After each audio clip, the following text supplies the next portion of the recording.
Nageshwari central ক্লিনিকে surgery doctor Amjad হোসেনের ভুল অস্ত্রোপচারে 2 সন্তানের জননী আরিফা আক্তার মিষ্টি নামে এক নারীর মৃত্যুর সুনির্দিষ্ট অভিযোগ পাওয়া গেছে। বিষয়টি এলাকায় ছড়িয়ে পড়লে ক্লিনিক কর্তৃপক্ষ ক্লিনিক বন্ধ করে গা ঢাকা দেয়। অপরদিকে নাগেশ্বরী থানা প্রশাসন পরিস্থিতি নিয়ন্ত্রণে আনেন। এদিকে নিহত আরিফা আক্তার মিষ্টির লাশ দক্ষিণ বালাসীপাড়ার তার বাবা ফারুক হোসেন আপেলের বাড়ির আঙিনায় 12 এপ্রিল সকাল 10টা থেকে বিকাল 5টা পর্যন্ত রেখে 6 লাখ টাকায় রফাদফা অবশেষে তার স্বামীর বাড়িতে মিষ্টিকে দাফন করা হয়েছে।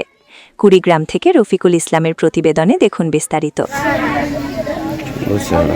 নিহতের পরিবার সূত্রে জানা যায়, বেরুবাড়ি ইউনিয়নের ফারাসকুড়া গ্রামের আলমগীর হোসেনের স্ত্রী মিষ্টির প্রসব ব্যথা উঠলে গত 23 মার্চ তাকে নাগেশ্বরী সেন্ট্রাল ক্লিনিকে ভর্তি করা হয়। সেদিন রাত 10:30টায় তার সিজারিয়ান অপারেশন করা হয়।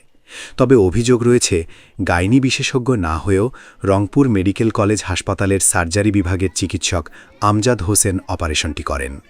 পরিবারের দাবি, অপারেশনের সময় মিষ্টির পেট থেকে প্লাসেন্টা বা ফুল বেলনয় করে সেলাই করে দেওয়া হয়।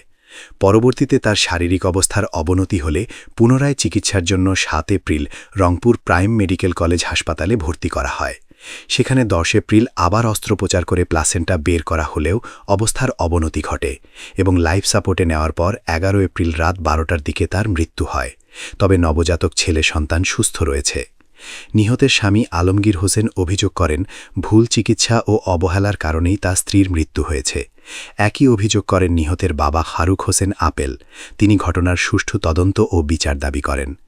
ঘটনার পর 12 এপ্রিল সেন্ট্রাল ক্লিনিকে গিয়ে দেখা যায় প্রতিষ্ঠানটি বন্ধ রয়েছে। স্বজনদের আহাজারিতে সেখানে উত্তেজনাপূর্ণ পরিস্থিতি সৃষ্টি হলে পুলিশ গিয়ে পরিস্থিতি নিয়ন্ত্রণে আনে। এদিকে ক্লিনিক কর্তৃপক্ষ জানায়, স্থানীয়ভাবে 6 লাখ টাকা জরিমানা দিয়ে বিষয়টি মীমাংসা করা হয়েছে এবং ক্লিনিকটি আর চালু করা হবে না, তবে ডায়াগনস্টিক কার্যক্রম চলবে। অভিযুক্ত চিকিৎসক আমজাদ হোসেন এই বিষয়ে মন্তব্য করতে অনীহা প্রকাশ করেছেন।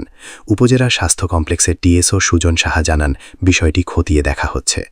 কুড়িগ্রামের সিভিল সার্জন ড. স্বপন কুমার বিশ্বাস বলেন, ঘটনার তদন্তের নির্দেশ দেওয়া হয়েছে এবং তদন্ত সাপেক্ষে প্রয়োজনীয় ব্যবস্থা নেওয়া হবে।